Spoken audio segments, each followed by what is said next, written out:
I've been packing boxes for the past few days, moving out of my parents' place and into my own. Admittedly, there wasn't a ton to do. I'm trying to furnish a whole apartment with a bedroom's worth of stuff. It's strange how it can seem like you own so many things until you move to a larger space. Suddenly, all of the things that spent years next to each other have a whole new open area to be spread across. There was one box that was nearly forgotten because it wasn't a newly packed box. It was a box packed by my parents years ago. The one almost everyone has, and has to make a decision at some point whether to keep it. The box of your childhood things.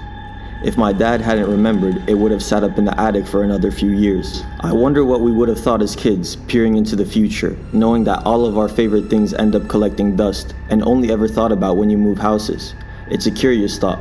I took the box to my new apartment and began sorting through it. I decided to get it out of the way first, as it was the only box where I wasn't sure of the contents. I didn't know how much I'd be keeping, throwing away, or donating. Putting everything into 3 piles was difficult and emotional, but I was able to make a decision for most things. To say it opened a gateway back into my childhood would be wrong, as it didn't. A gateway would imply I could walk through and live it again. What it provided was a window, one which I could look through and never open. But what a beautiful crystal clear window it provided.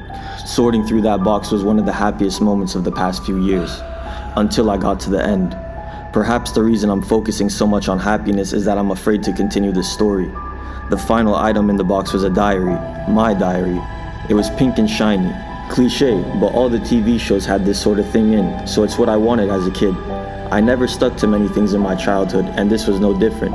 I used it for about half a year, and even then I missed about half the days. So even after 6 months, it would have only had about 100 entries. I sat there and read every single one, each dated about 10 years ago, and each one making me happier. But the smile dropped from my face when the dates crossed the threshold of impossibility. 2 years ago. Dear Diary, I totally forgot about this. My dad got a new job recently and had to store some of his old work stuff in the attic. I helped and found this whilst up there. Reading through the old entries was enchanting, to say the least. Maybe I'll come back and write some more. Alicia. My handwriting, my name, but I hadn't been up here 2 years ago. My dad didn't get a new job 2 years ago. It didn't make sense. I wasn't exactly scared at that point. I didn't know what to think. I was just confused, and so I read on. 1 year ago. Dear Diary, this again. Although I don't remember writing that last year. How strange.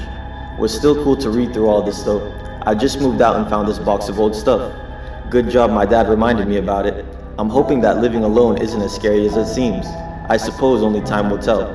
Future me, you got this. Alicia. How could this be dated a year ago? This all happened, but it happened the same day I had read it, and I certainly never wrote it. 6 months ago. I'm not doing this diary shit. What the fuck is this? I've never had a diary in my entire life. How does this thing know everything that has happened to me as a kid? At this point, I started to freak out. This entry wasn't like the others. It wasn't just confusing for me, but clearly whoever wrote it was also confused and concerned, except they still seem to think they're me. The next one changed that. 4 months ago. How odd. This entire journal perfectly describes my life up until a couple years ago. I'm moving out in a few months. I haven't already moved out. But all the entries as a child perfectly mimic my life except for one crucial detail. My name is Rebecca. How on earth could this be? The next one was the worst. 2 months ago. Dear Diary, someone just broke in. I'm hiding in the attic and I found my childhood diary. I've called the police, but I'm scared. I just need to take my mind away from this. The police wanted me to stay on the phone, but I was afraid of making noise. I can hear them downstairs. I hope I get to read this again soon. Writing this makes me feel like I'm gonna be okay. It turns this into a memory and not a final day. I wish I had time to read the past entries, but I don't. I promise I will soon. I just hope that I manage to. The entry ended there. It's covered in dry blood. At this point I was physically shaking, but I felt like I had a duty to continue this, and so I did. I took out a pen and wrote, Dear Diary, I don't know what this thing is. Will I remember writing this? What kind of power this book has is beyond me, but whatever's going on, I don't like it. I died, I moved out a year ago, my dad got a new job 2 years ago, my name is Rebecca, none of it makes any sense. My pen ran out of ink, so I went to look for another one. I intend to finish the entry, but when I returned, the journal was gone. I wonder where it went.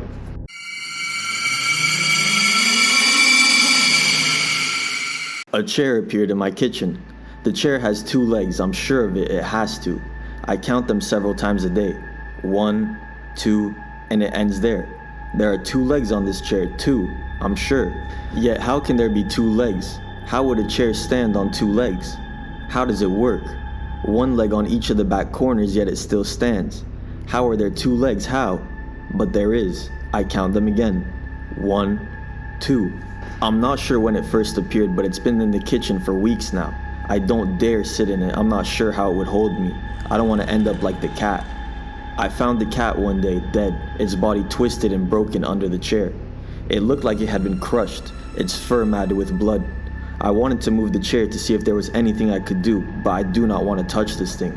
This chair is alive, I'm sure of it. I sound crazy, I know I do, but it's waiting for me to sit in it so it can kill me like it killed the cat.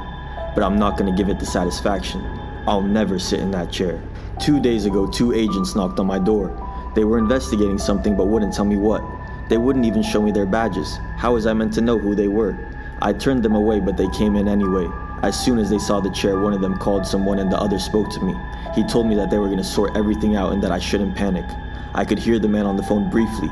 He mentioned something about dimensions. A scream came from my kitchen, followed by the sound of liquid spilling. We ran in, and on the floor under the chair was a puddle of blood and the remnants of human organs. A hand was left on the chair. It's etched into my brain and I can never unsee it. The chair has 2 legs. I counted them. 1, 2. The other agent knelt down to get a closer look. He seemed unfazed. He accidentally touched the chair slightly. It had 2 legs, then 1, then 0. I'm not talking about the chair anymore. The man began to disappear in front of me, his body contorting and morphing as blood and organs spilt from him. By the time it was over, much of what had fallen out of him had also disappeared. For a brief moment in the chaos, a brief moment, I counted 3 legs on the chair. It had changed. I don't know why, because I have counted the legs every moment since, and it only ever had 2. 1, 2, 2 legs, only 2. Why were there 3? 3 is not the same as 2. 3 and 2 are very different, and I do not understand. It's only a difference of 1, but it's also a difference of everything. How were there 3? I woke up this morning and one of the men's heads had appeared on the floor along with the phone the man was using. I picked up the phone. It still worked. It was covered in blood. The chair still had 2 legs. I called the most recent caller. Someone answered. They thought my name was Jason. My name is not Jason. Jason. They said I didn't pay much attention, as I had decided to count the legs of the chair again. Jason, was it the chair? Where have you been? The chair still had 2 legs, but not the same 2 legs. It was both of the back ones, but now it was one at the back and the opposite front leg. Jason, hello. The readings say the chair is still moving through the 4th dimension. We need to find it. Did you find it? My chair has 2 legs, and it's driving me insane.